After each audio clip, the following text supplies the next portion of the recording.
Hey, hey, hey, and welcome to the Political Show right here on XFM, where radio has never been better. I'm your girl Cynthia, but you can call me Gigs. And I'm in studio, but with me online we have Kevin Instant. Pastor Gavin Inslin, right here on the Political Show, where Christ politics is Hot politics. hot politics. And this week's hot politics, we are looking at a topic that is literally hitting world news. Everyone is talking about it. It was so funny. In fact, just before the recording, the moment I opened my Instagram, the very first thing that showed up was this topic, and this is South African president, our president Cupcake, was the Cyril Ramaphosa was defending the whole "kill the boer" chant. There is a video that came out, which we're going to play just before we go into discussion. So we are going to be discussing and talking about our thoughts on whether or not Cyril Ramaphosa should have defended it or he shouldn't have defended it. And also we're going to be looking at an interview of Rob Hershoff. Pascal, do you want to give more detail? Yeah, obviously last week we spoke, we gave a bit of a different angle, on the entire press conference that took place between Donald Trump, the president of the United States, and Cyril Ramaphosa, the president of South Africa. And I'm sure everyone knows by now that Donald Trump dimmed the lights and started showing with videos which are well publicized of Julius Malema shouting, "Kill the boer, kill the farmer." And then people then said that Trump ambushed Ramaphosa, but Trump had actually posted those videos before, and it's not. I mean, it's not new videos. In fact, the one there which was done in in Soccer City, the one with the like massive crowd, that was broadcast live on TV. So Yeah. they on national television. So it's that much part of the of the fabric of society. And obviously, on the one hand, you've got people that are saying it's just a struggle song, which is what Cyril Ramaphosa is doubling down on now that he's back in South Africa. And Julius Malema's doubled down, and in this past week, he's sung the song again. I did notice for about 2 days or so that he was dead quiet, that being Julius Malema after that meeting. I think he got afraid, and then I think he drank some whiskies and got some courage back and started speaking again, saying we will never stop saying that and all of that sort of stuff. And so we're going to discuss that. And people, people are saying there is no genocide. We're going to discuss that. Other people are saying there is. We're going to discuss that too. Yeah. So it's going to be a very interesting show, as always, right here on the Political Show, where Christ politics is Politics. hot politics.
Right. So that is a snippet from that's a snippet from a video that was posted by Gareth Cliff on X. Basically from the Rob Schmidt Tonight Show in the States, where he interviewed Rob Hersoff, basically speaking on the fact that Cyril Ramaphosa defended the chant, saying that it's a liberation chant, and then he played a video of this again last week, or this week. Was it this week or last week? Whenever, but it was recent. In the recent time, Julius Malema chanting No, no, that. he chanted this week. It was this week, hey? Yeah, Monday or Yes. Tuesday. Yeah, so chanting the kill Yeah, the and he boer. tweeted. He started tweeting about somewhere over the weekend. As I said, Yeah. at first he was quiet. I think there must have been a sense of fear and awe because basically the whole world heard that, and Yes. yeah. So and then I think he got scared because he remained quiet, and then it was Friday or Saturday. I saw a tweet come out from him, an X post, whatever you want to call it nowadays. Yeah.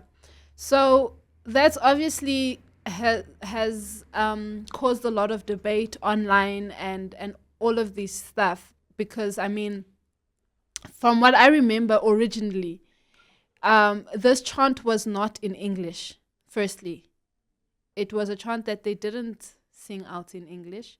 So already that is a concern, to be like, and not that they're supposed to say things like that, but then why did they change the language if it's a liberation, inverted commas, a liberation chant?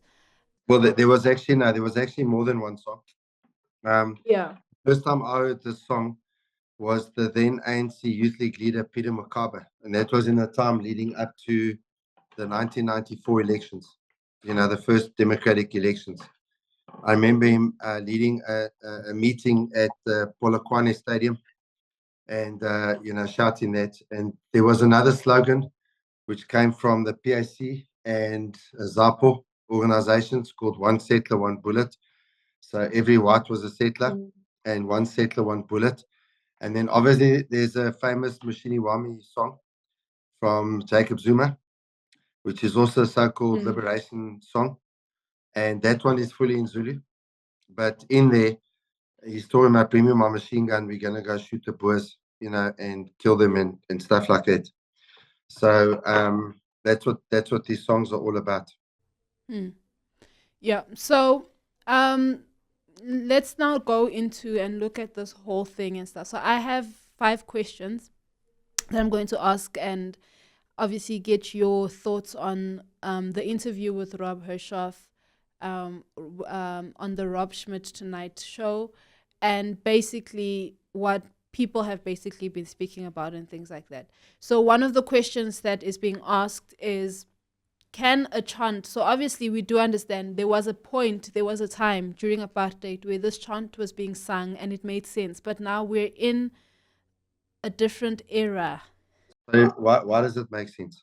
Why? So can a chant rooted in liberation history still be justified? No, Because no. What that's I'm how asking. he So justified yes, it. Yeah. yeah. I'm asking you a question. No, no, it doesn't make sense.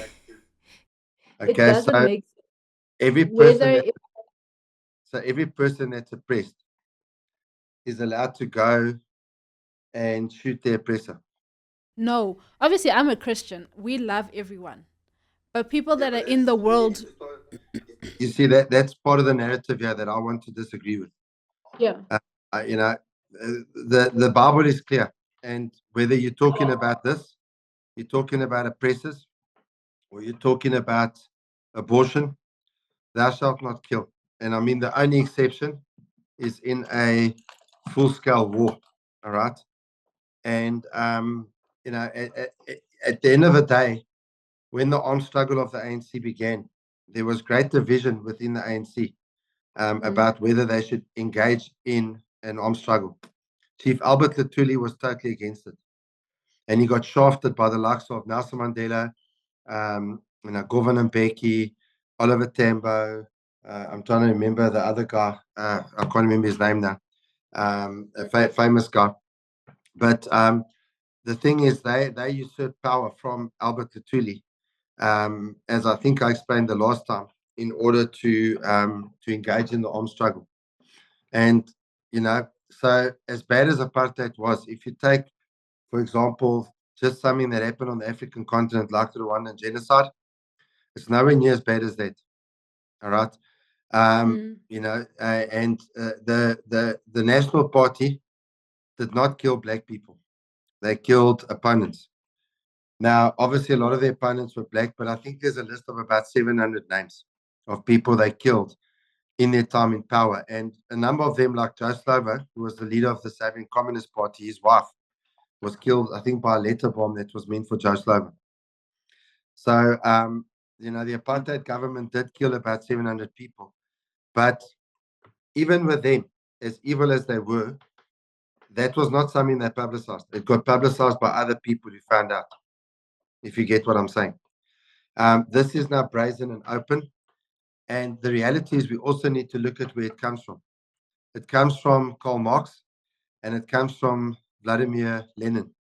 It comes from Mm. the Bolshevik Revolution in 1917 in Russia, which later became the Soviet Union.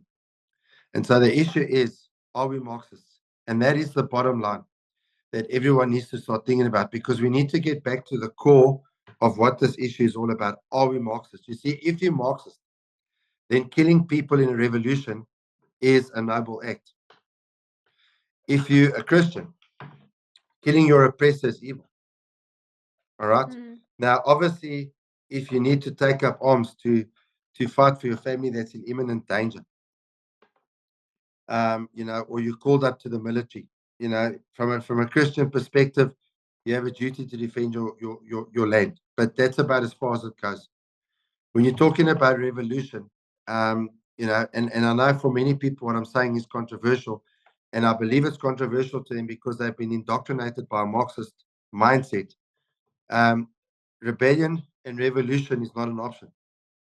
If you Yeah. look at how the Christians handled the oppression of the Roman Empire in the first 300 years of the Roman Empire, they did not handle it this way. They did not Yeah. sing, one Roman, one stab wound, stab to kill, you know, kill the Roman, kill the centurion. They didn't say things like that. They prayed for their Yeah. persecutors. Jesus taught us to pray for those that oppress us. Um, Paul teaches that, when people come and they wrong us and they oppress us, that we must forgive them, because when we do that, we heap burning coals on their heads from a perspective of their conscience beginning to bother them. So I just want to say that, I mean, I know it's a common narrative, but to say that song was acceptable at that time, I dispute that.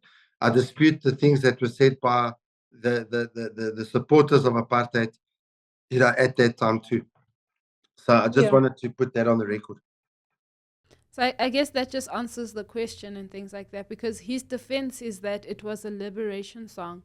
And what a lot of people are saying is that we understand that it's a liberation song, but we're not in a state as a country anymore to sing that song, if that makes Well, sense. as a Um, Christian, as a yes, as a Christian, I believe there's a link between that yeah, so-called liberation song and the ideology of abortion and all of yeah, these sorts of things. I believe there's a link between that and the fact that we're having somewhere between 75 and 85 murders a day, and countless mm, women getting raped, and corrupt government officials. I believe all of that is a spiritual consequence of things like these slogans and the abortion legislation.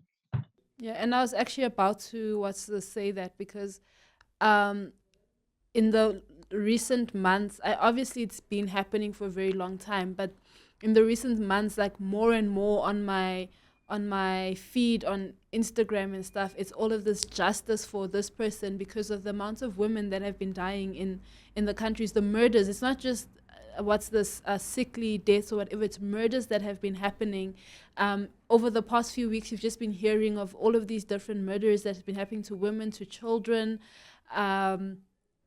and things like that. And to say that the song is not inciting violence, um I Then, completely yeah, if it's not, then the question is, why since the dawn of democracy has South Africa become exponentially more Yeah. violent every year. Yeah. Yeah. So yeah, it's I mean it's in the words, and to say that it's not going to incite violence, as Christians we understand the power of our words, we understand the spiritual realm, we understand that when we say something we are calling on that thing that we're saying. So now we are busy crying out a liberation song, kill the boers, kill the farmers, and we wonder why the murder rate in South Africa is really high. Now, another thing that people are speaking about, they're saying that President Ramaphosa missed the chance to lead by example in unifying South Africans. So, are they asking? They're asking whether or not his defense was of the chant was a necessary political move to keep the ANC base intact. I think we also touched on this yesterday. So basically, is political survival more important than moral leadership? Well, I question that this is going to bring survival. Now, Mm. I don't know if those polls are accurate, but the Social Research Foundation and I think the IRR, the Institute of Race Relations, and someone else have done polls, and apparently over 70% of the ANC voters, those who voted for the ANC, are against the song. And Mm. unbelievably, I was shocked. I had to go over it again and again and again, but something like 83% of the EFF supporters. Now, I don't know if those are correct, but I do Yeah. know amongst the average South African, all right, it's only the evil people that are happy with Mm. slogans like this. And I don't Yeah. care whether it's black people saying this against white people saying this against black people or whatever. You know, as a South African, I think most of us are tired of murder Yes. and we don't want it publicly proclaimed like this. Yeah. You know, so many people are dying.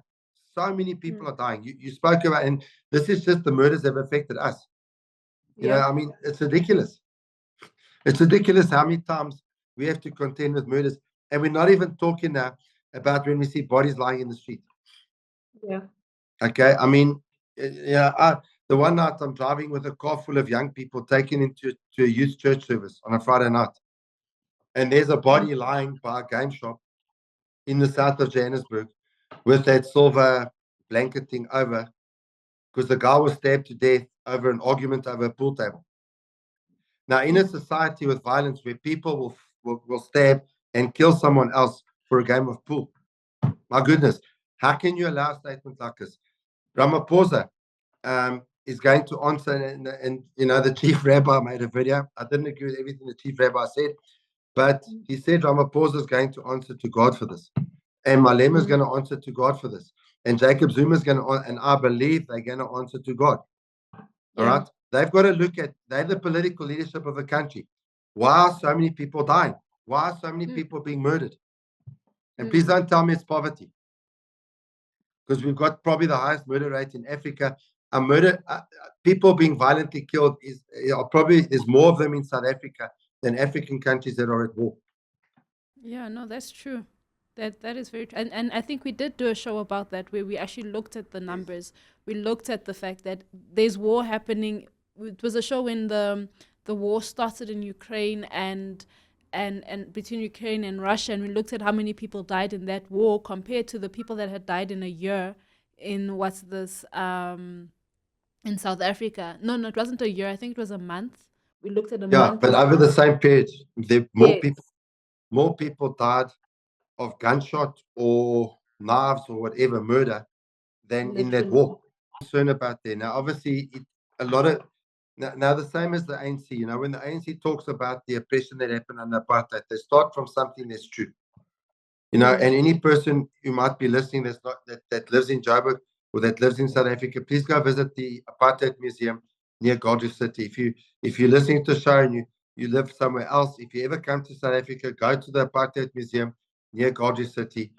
You know, they start with the truth of the evils of apartheid. And I mean, it was very evil. So they start with the truth of that. And then they launch off into something else. And by the way, when the apartheid officials, and maybe we must do a show about this sometime in the future, Kicks, but when the Yeah. apartheid officials used to um, justify apartheid, they said exactly the things that Cyril said in that speech there about the Mm. courts and all of this sort of thing. Because the same courts that said that kill the boer, kill the farmers, okay, are the same courts that sentenced Nelson Mandela to life in prison and Yeah. sentenced some anti-apartheid activists to death. And many people were expecting that Nelson Mandela was going to be sentenced to death. And in fact, Mm. according to the laws, because he was tried and found guilty of treason, under the laws, he should have been sentenced to death, according to the courts. Now, we can talk about it another time why I think he wasn't, because, but anyway, that's another matter. But the same courts that sentenced Nelson Mandela to life imprisonment for standing against apartheid is the same court that now said this song is justified. And Mm-hmm. the same justifications, as far as I'm concerned, that Hendrik Verwoerd, that BJ Forster, that P.W. Botha, and other prime ministers under the apartheid era used to justify apartheid is now being justified to justify, number one, these songs. Number two, to minimize when farmers are being killed. It's an existential threat to South Africa, to our food security. We've only got 30,000 farmers. All right. And all people are going to starve. And it's not going to be the wealthy. It's not going to be Ramaphosa. It's not going to be Malema. It's not going to be people like that who are going to starve. So in terms of what Robert says about them, is true. Something that I don't think he said was the double standards. There's a Yeah. there's a guy with a YouTube channel on named Ronaldo Gous. Now he Yeah. became a member of parliament for the DA after the May 2024 elections, and Yeah. then they pulled up an old video saying he said some racist stuff way back in about 2008 or 2009, when Julius Malema was still the ANC Youth League president. And what they did was what Ronaldo Gous, and I remember at the time seeing that video, and I agreed with this video because what he said was, he was complaining about Julius Malema singing these kind of songs and saying the kind of things he was saying against white people. And then he said, imagine if I, as a white person, said this, and then open quotes. And then he starts speaking like a white person, which is discriminating against black people and saying black people should be killed, would speak, close inverted quotes. They cut that piece out, which was an Yeah. example. Imagine if a white person is saying that, which is what Julius Malema is saying about white people and to white people. Imagine what would happen. And they then created a full campaign, and he was thrown out of parliament. We've got a lady named Penny Sparrow. We've got another one, Vicky Momberg, I think it is, who ended up with prison sentences for using the K word. Now, the K word, okay, it comes from the Arabic word kafur. And what it means is unbeliever. So if a white person calls a black person that, you go to its original meaning, it means unbeliever. It means non-Christian. That's what it means. And now what our courts say is that someone that says that can go to jail, and someone that says murder people with that color skin, or murder people who are that color skin farmers, that's fine. And when someone murders and they write in the victim's blood on the mirror, kill the boer, kill the farmer, because that has happened. We have had farm Mm. murders where the victim's blood was used to paint, kill the boer, kill the farmer, on the walls and on the mirrors and stuff of the residents, so that they left a message. And then the court finds this. These people they're going to answer to God for this. So you've Yeah. got that aspect, and Rob Herzog, what he's saying about that is quite correct. And it's a very two-sided thing. But what I don't like about Rob Herzog is how he keeps saying that South Africa's falling apart. And remember, Gigs, I've said more than once, I Mm. believe that Cyril Ramaphosa, and it's just a gut feel, I haven't got proof, it's just a hunch I got, it's a personal hunch. I think that his job is to destroy the ANC government. And I believe Rob Herzog's got the same job. It's the same as I was complaining. Why was Johan Rupert at that meeting? If you Yeah. didn't hear last week's show, go listen. Why was he at that meeting? And then what were they talking about, Gigs? I don't know if you heard what they were talking about. More tracking and tracing. Donald Yes. Trump, sorry, we've done all that, but please give us money so that we can put up more surveillance, then we can stop the crime. And I don't know, I've seen a lot of, in the Turfentine area, I've seen a lot of cameras. And while the cameras are up and they've got solar panels and everything, so that when there's load shedding and other power outages and the poor people in their homes haven't got power, No, don't worry, the cameras still work. And has crime gone down? No, No. it's escalating. Yes. So the cameras are not there to help the people and stop people getting killed, or people getting Yeah. robbed, or mugged, or their houses broken in, or people getting held up in their homes at gunpoint or knife point. Yeah. So that aspect of Roberts of going and he's bad mouthing South Africa. I don't like that. It's the same as the ANC did the exact same thing as Rob Hertzog is doing when I was growing up, and they went on a disinvestment campaign to get all the investment out of South Africa. We never got that investment back. I was against it then. And with what Yeah. Rob Hertzog is doing, I'm against it now. And the last thing I want to say, we've spoken about this before. When he talks about one day you're going to look out over the Durban Harbor and there's the USS Nimitz. In other words, he's saying the US will invade with their Marines and all of that sort of stuff. I'm telling you now, I do not want that. And I Yeah. vehemently disagree with that. I do not want it.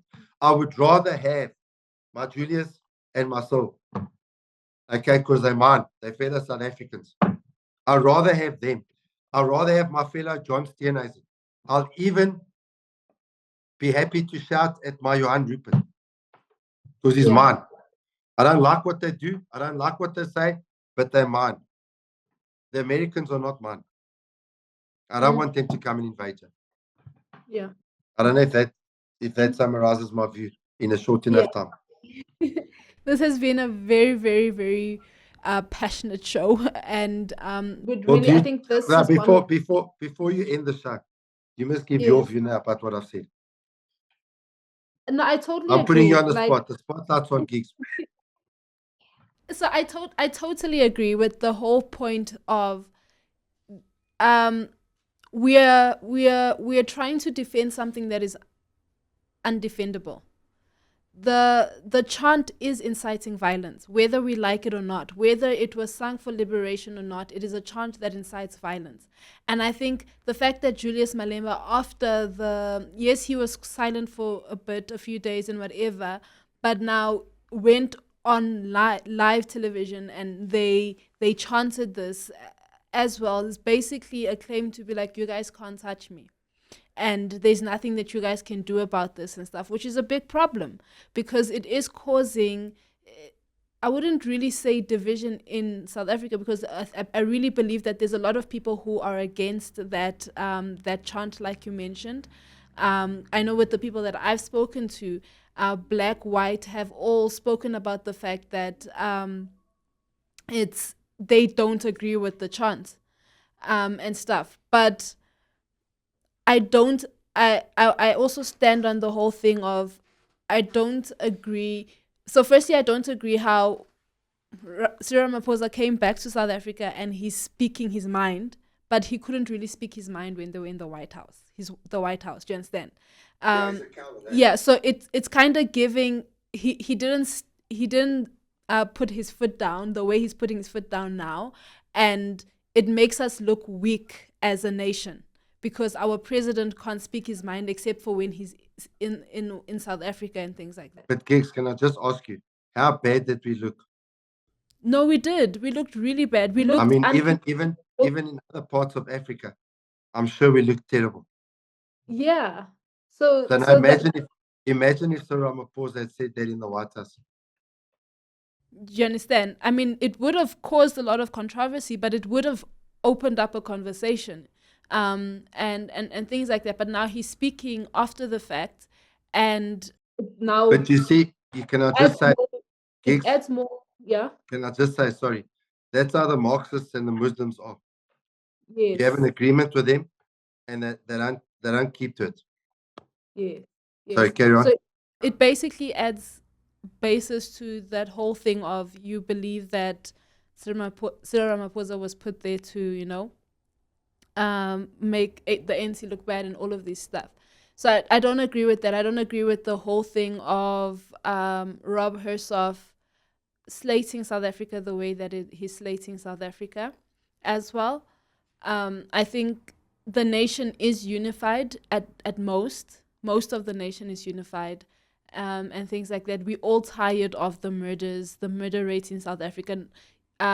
there is a lot of what's this farm murders that are happening. It's something that we can't deny, and we need to stop denying as a nation, that they're not happening, because they are really happening. But there's a whole lot of murders that are not being spoken about as well in South Africa, and I think the government actually needs to take a stance against that, instead of focusing on, oh no, it's not inciting violence and things like that. We are a very violent nation. There's a lot of murders that is happening, and that's what the focus needs to be on. What are we doing to protect the people of this nation, instead of defending a song that is making the people uncomfortable? So yeah, so that's basically my Can I thought. just ask you one last question? Yeah, So imagine I'm a pollster now, so I'm taking a poll. yeah. If South Africans had a choice, either you continue with transformation, which comes with triple BEE, Black Economic Empowerment, broad-based Black Economic Empowerment, and employment equity and all of this stuff, or we can sort out the criminality and make the police force an honest police force and give real access to the courts to everyone, not just to the rich. So either you can have that, or you can have transformation. In your opinion, which are they going to choose and why? I think they wouldn't choose the BEE option. Um, I really think people would prefer to be safer, where there's an equal distribution, being in a country where there's an equal distribution, where they know that they are safe. Yes, you can't, because of evil in the world and because of sin, you can't eradicate every single thing. But then, for the rates that we are at, I think South Africa would choose that, knowing that they are more safer. There's actual equality, the equality that they promised, and it's not based on race or whatever, but it's equality that helps the entire nation. Well, Yeah. the equality of a free society is that all are free, are equal before the law, Yes, and that. we Yeah. don't have that. We're not even No. close to that. Unless you're super rich, the courts are your enemy. Yes. Yes. So that's exactly that. Yeah. So it's been a very interesting show. In Micah 6 verse 8 it says, "He has shown you, O mortal, what is good, and what does the Lord require of you? To act justly and to love mercy and to walk humbly with your Lord." Yeah, and there we see that where the Bible comes, in this whole scenario, Mm. the Bible stands firmly on the side of justice, true justice. Yeah. True justice is where the scales of justice are equal and all people are equal before the law. People talk about equality in terms of how much money you've got and all of that. That's all a lot of nonsense. That's never going to happen. Yeah. Anyone can go and read the book by George Orwell. Many people talk about his book, 1984. I would encourage people to go and read a book called Animal Farm. By the way, I don't know, Kix, if you know, I read 1984 in 1984. Really? Yeah, Animal Farm was a set work. Now, this was in the apartheid state. Animal Farm was a set work. Mm. And George Orwell wrote Animal Farm, and he also wrote 1984. So we read it out of curiosity. And but in Animal Farm, they compare communist state where the animals overthrow the farmer and they take over the farm, and eventually the pigs start being in charge. And the more you look, the more you start seeing the pigs looking like humans. And the saying starts out, all animals are equal, but some animals are more equal than others. Yeah. And so that's what, if you're going to look for that kind of equality, that's what you're going to get. All Yeah. right. And at the end of the book, the pigs are actually having a party with some neighboring farmers who are humans. Mm. Mm. The animals are looking, and the pigs are all dressed up in suits and that, standing up straight, not like pigs do. And they're now looking at the pigs and they're looking at the farmers. And they've just been replaced by one oppression, one with another. Yeah. And so at the end of the day, when you're looking at that kind of equality, that's where you're going to end up, because there's always going to be some animals who are more equal than others. Yeah. The equality that free societies were built on was that everyone's equal before the law. Mm. And if you haven't got that, you do not have justice. Yeah. And this is what that verse from Micah is saying, is that God wants equal scales of justice for all people. He doesn't want the rich to be favored in court. In fact, the Bible speaks out very strongly against it. And yet we have that problem massively. And the courts overwhelmingly favor the rich. Yeah. And the courts overwhelmingly favor those that are in power. The same as the apartheid courts found apartheid to be acceptable, and the new courts find kill the boer, kill the farmer songs to be acceptable. Mm. And so we need to start working as Christians and as a church that there'll be real equality before the law and stop fighting all these stupid political issues. What are the people really crying about? The people are really crying because their daughters get murdered. The people are Yeah. really crying because their sons have been murdered. The people are really Yeah. crying because their fathers have been murdered. The key people are crying because their brothers and sisters or husbands and wives have been murdered. That's why the people are crying. The people are crying because when an injustice is done, the perpetrators of the injustice invariably do not get held to account. All right, and I'll Yeah. just finish off with that, with this point. My wife lost her mother due to an incident where a drunk driver killed her, going over 120 kilometers an hour in a 60-kilometer zone. That was in 2009, in February. In November 2014, my brother-in-law was killed because one car was towing another on the highway with a rope, and it's illegal to do that. And then the rope snapped. And he was on a motorbike, came over a hill, and there's a stationary car in front of him. He slammed on brakes, and then a Mercedes hit him from behind, and he was killed. When we got there, they wouldn't let us go near to where the motorbike was, where he was, because they said this is a crime scene. Neither of those two incidences, now that's culpable homicide. Culpable homicide is when you do something illegal and it leads to the death of someone. So it's not intentional murder, but it's still a pretty high offense. And there was no justice. Mm. And how many people do you know that have had family members murdered and there's no justice? There's a pastor friend of mine whose son was stabbed to death last year for his laptop. They haven't even caught the perpetrators. Yeah. That pastor friend of mine and his wife, one of the things they yearn for is closure. Who did it? And that they must face justice. And the reality is they probably won't. Yeah. So while all of these people are doing all of these song and dances all over the place, this is the reality of people on the ground. And what the Lord is saying is that if you don't fix that, and you're a leader in South Africa, and I want to say this to any South African leader who might be listening, if you don't fix that, then the bottom line at the end of the day is you're going to answer to God, because that's your job. That's Micah 3:8, eh? That's what it says. Yeah. Micah Yeah. 3:8 says, that's the justice the Lord wants. And if you're a ruler and you don't bring it, you're going to answer to God. Yeah. This has been an amazing show. As always, let us know your thoughts in the comments below. Do you agree? Do you have a different opinion? Just let us know your thoughts. Do you want us to expand more on this?